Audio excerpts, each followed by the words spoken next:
Hello students. तो आज हम लोग क्लास 12th के जो आव्यूह चैप्टर है उसके पहले लेक्चर को देखेंगे, जिसमें हम लोग सबसे पहले ये समझेंगे कि क्या होता है आव्यूह। जैसा कि कहा गया है, संख्याओं अथवा फलनों की आयताकार सारणी को कहते हैं आव्यूह। जैसे यहाँ पर हम लोग मान लेते 2, 3, 4, 1, 5, 6, ठीक है ना। इस तरह से हमने ले लिया तो ये एक आयताकार सारणी बन गई है संख्याओं की, ठीक है। तो संख्याओं की जो आयताकार सारणी होगी उसे हम लोग क्या कहेंगे, आव्यूह अथवा फलन। फलन किन्हें कहेंगे, जैसे यहाँ पे हमने sin x ले लिया और x² ले लिए, cos x ले लिए 0, 1। तो यहाँ पर जो sin x, x² और cos x ये सारी चीज़ें आ गई हैं, तो इनको हम लोग क्या मानेंगे, फलन मानेंगे। तो जो आव्यूह होता है उसे हमेशा जो अंग्रेजी वर्णमाला के अक्षर हैं उनके कैपिटल अक्षर से इसको दर्शाया जाएगा, ठीक है। किसी भी अंग्रेजी वर्णमाला के कैपिटल अक्षर से हम लोग इसको दर्शा सकते हैं, चाहे वो A हो, B, C, X, Y, Z, इनमें से कोई भी अक्षर हो अंग्रेजी वर्णमाला का। अगर हमें किसी भी आव्यूह को दर्शाना है तो अंग्रेजी वर्णमाला के जो बड़े लेटर के अक्षर हैं उन्हीं से दर्शाएंगे। यहाँ पर जैसे मान लेते हैं कि ये कोई आव्यूह है, तो जो उसमें ये जो क्षैतिज लाइन होती है आव्यूह की, ये जो लाइन है उसे कहेंगे क्षैतिज लाइन। तो अगर इसमें देखा जाए, एक क्षैतिज लाइन ये हो गई और एक क्षैतिज लाइन ये हो गई। तो जो क्षैतिज रेखा होती है उसको देखना होता है, तो जितनी क्षैतिज लाइन होंगी उसे हम लोग कहेंगे रो। इंग्लिश में कहा जाएगा, इसको रो कहा जाएगा, इसलिए इसको हम लोग दर्शाएंगे R से। तो इसका मतलब इसमें कितने रो हो जाएंगी, एक रो ये हो गई, दूसरी रो हो जाएगी ये, ठीक है ना। और जो ऊर्ध्वाधर लाइन है, मतलब एक लाइन ये ऊर्ध्वाधर हो गई, दूसरी ये हो गई और तीसरी ये हो गई, तो इसे हम लोग कहेंगे कॉलम। और कॉलम है इसलिए इसको दर्शाएंगे C से। तो पहला कॉलम हो गया ये दूसरा कॉलम हो गया और ये तीसरा कॉलम हो गया, ठीक है। तो कॉलम को हिंदी में कहते हैं हम लोग स्तंभ।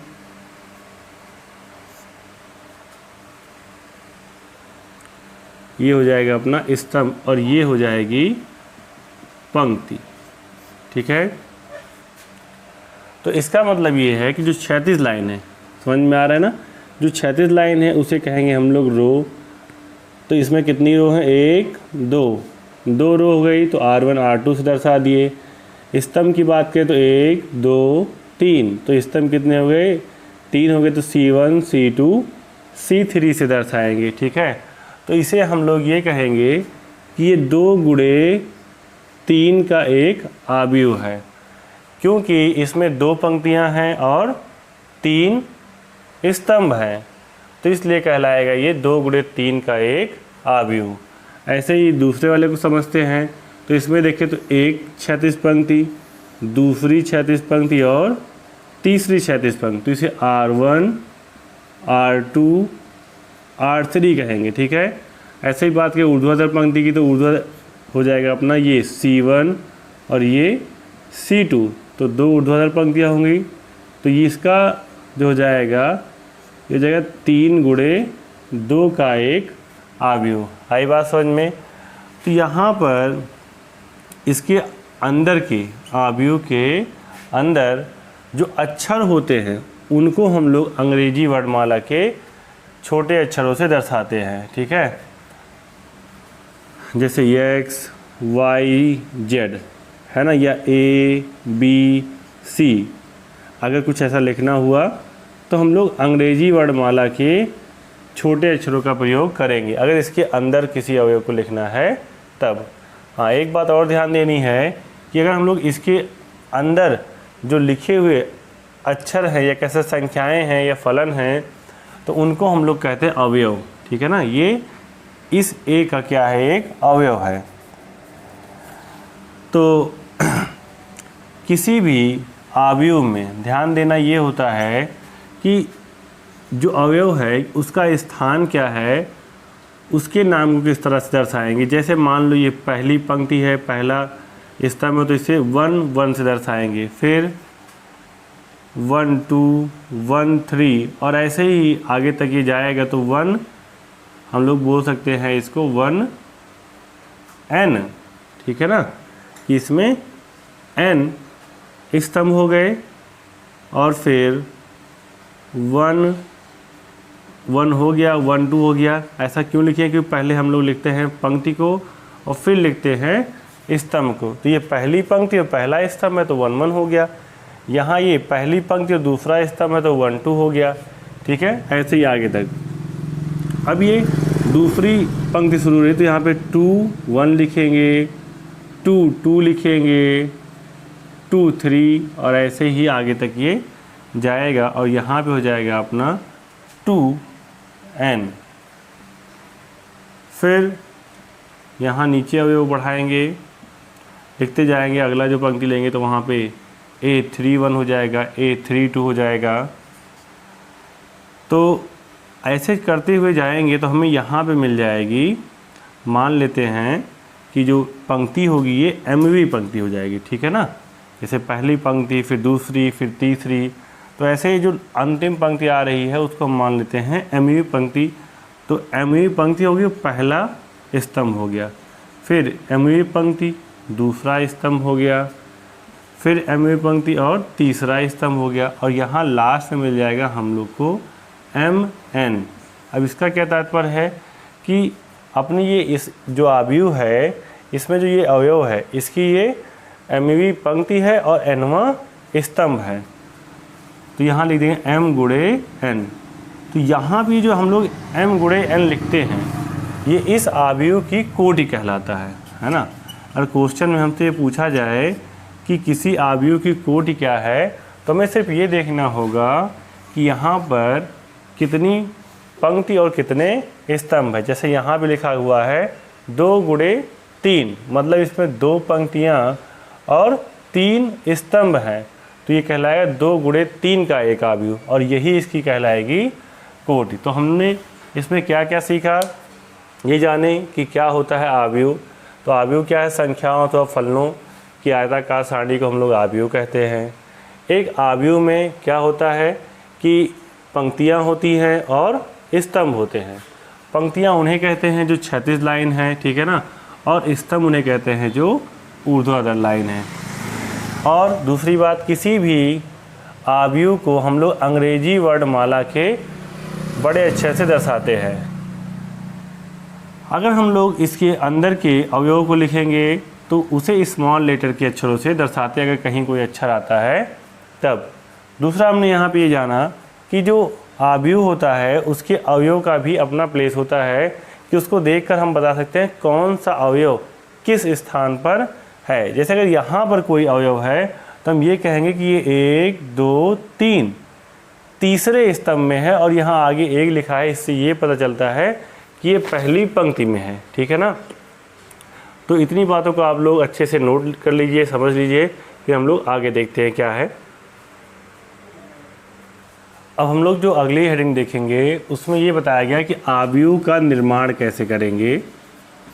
अवयव का निर्माण मतलब हमें प्रश्न में कुछ बातें बताई गई होंगी, उसकी सहायता से हम लोग कैसे अवयव का निर्माण करेंगे उसके बारे में देखेंगे।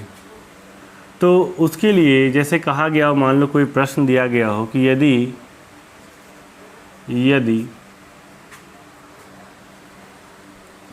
AIJ, यहाँ I बताएगा पंक्ति को और J बताएगा स्तंभ को। IJ बराबर I प्लस J बटे 2, तब 2 गुणे 3 के अवयव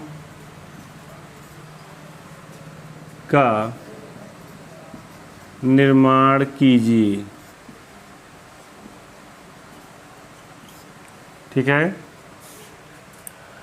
तो यहाँ AIJ बराबर दिया है I प्लस J बटे 2। हमसे कहा गया है 2 गुणे 3 के आव्यूह की रचना कीजिए या निर्माण कीजिए। तो 2 गुणे 3 का क्या मतलब है? मान लेते हैं कि वो आव्यूह होगा अपने पास A11, A12, A13, A21, A22 और A23। तो ये क्या बन गया अपना 2 गुणे 3 का एक आव्यूह, मतलब जिसमें 2 पंक्तियां हों, है ना। पहली पंक्ति ये हो गई, दूसरी पंक्ति ये हो गई, और स्तंभ कितने हो? 3, 1 2 3, 3 यहाँ पर स्तंभ दिए गए हों। और ये बता रहा है यहाँ पर कि इसका कौन सा स्थान होगा।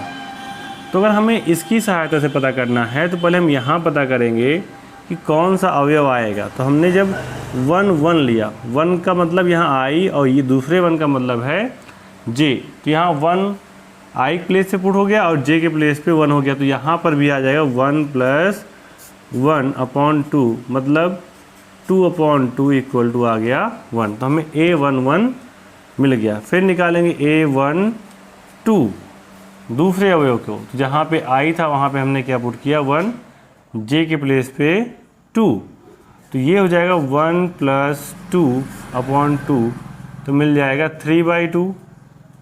फिर A13 तो हो जाएगा 1 + 3/2, मतलब 4/2, और आ जाएगा यहाँ पे 2। अब निकालते हैं A21, तो जहाँ आई है वहाँ 2 पुट करेंगे और जे के प्लेस पे 1, तो जाएगा 3/2। फिर A22 निकालेंगे, अगला अवयव, यहाँ 2 और यहाँ पे 2 पुट करेंगे तो यहाँ पर भी आ जाएगा 2 + 2 हो जाएगा 4/2, मतलब 2 आ गया। फिर A23 आई हो गया 2 और जे हो गया 3, तो 2 + 3/2 हो जाएगा 5/2।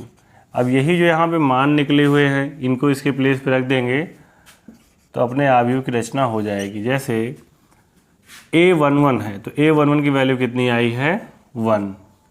A12 की वैल्यू कितनी आई है? 3/2 आया है, तो यहाँ 3/2 हो जाएगा। 13 की वैल्यू है 2, तो यहाँ 2 लिख लेंगे, और 21 की वैल्यू है 3/2।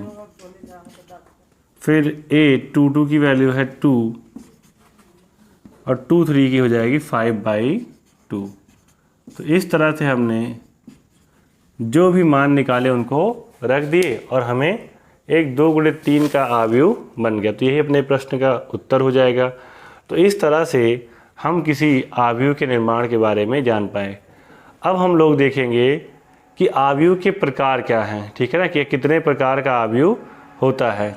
तो नोट कर लीजिए इसको। तो आव्यूहों के प्रकार में सबसे पहला प्रकार हम लोग देखते हैं पंक्ति आव्यूह, कि किसे हम लोग पंक्ति आव्यूह कहते हैं, रो मैट्रिक्स इसे कहते हैं।